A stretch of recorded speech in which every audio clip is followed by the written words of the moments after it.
दिनांक 11 अगस्त 2024 दिन रविवार अग्रवाल महिला समिति द्वारा आर्य नगर स्थित अग्रवाल भवन में सावन मीटिंग रखी गई।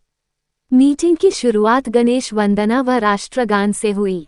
श्री गोयल व मानसी गोयल ने शिव पार्वती का सुंदर संवाद नृत्य प्रस्तुत किया। कविता गोयल, अनुरूंगटा, शिखा गोयल व रुचिका ने तीज थीम पर नृत्य की अलौकिक प्रस्तुति दी। तत्पश्चात एकता अग्रवाल ने एकल नृत्य किया। बारिश के महत्व को देखते हुए लघु नाटिका व नृत्य हुआ जिसे वंदना, शर्मिला, गौरी, रोली, सुनीता बंसल ने पेश किया व श्री गोयल ने किसान की भूमिका निभाई। कार्यक्रम में आगे समुद्र मंथन द्वारा शिव जी का विषपान दिखाया गया व जलाभिषेक हुआ।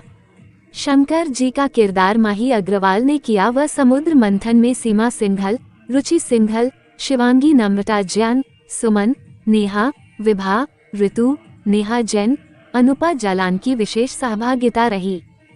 संस्थापक की अध्यक्षा विमल दास ने कार्यक्रम की बहुत सराहना की व संस्था की अध्यक्ष स्मिता अग्रवाल, सचिव ऋतु अग्रवाल व उनकी कार्यकारिणी को कठिन मेहनत व उसकी सफलता की बधाई दी।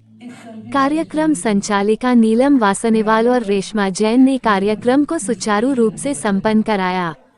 अंत में धन्यवाद ज्ञापन सचिव ऋतु अग्रवाल द्वारा दिया गया।